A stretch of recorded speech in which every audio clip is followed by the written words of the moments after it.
سيواجه المنتخب المغربي الأولمبي شقيقه المصري غدا السبت في نهائي بطولة أفريقيا تحت 23 عاما.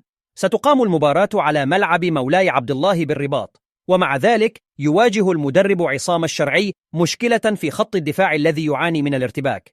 تلقى المنتخب المغربي 4 أهداف خلال البطولة بمعدل هدف واحد في كل مباراة، وهذا الأمر لا يرضي المدرب الذي أبدى استياءه بعد مباراة مالي.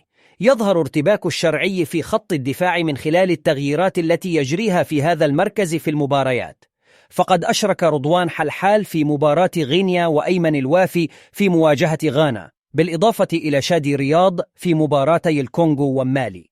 تأهلت كل من المغرب ومصر إلى أولمبياد باريس 2024 بعد تجاوزهما مراحل الدور قبل النهائي لبطولة أفريقيا تحت 23 عاما، حيث فاز المنتخب المصري على غينيا بنتيجة 1-0 في المربع الذهبي للبطولة، بينما احتاج المنتخب المغربي إلى ركلات الترجيح للفوز على المنتخب المالي بعد انتهاء الوقت الإضافي بالتعادل 2 لمثلهما في المربع الذهبي. يتأهل أصحاب المراكز الثلاثة الأولى في البطولة لتمثيل القارة الأفريقية في أولمبياد باريس، بينما يلعب صاحب المركز الرابع ملحقا مؤهلا للمشاركة في الدورة الأولمبية ضد صاحب المركز الرابع في بطولة كأس الأمم الآسيوية للمنتخبات الأولمبية التي ستقام في قطر في العام المقبل.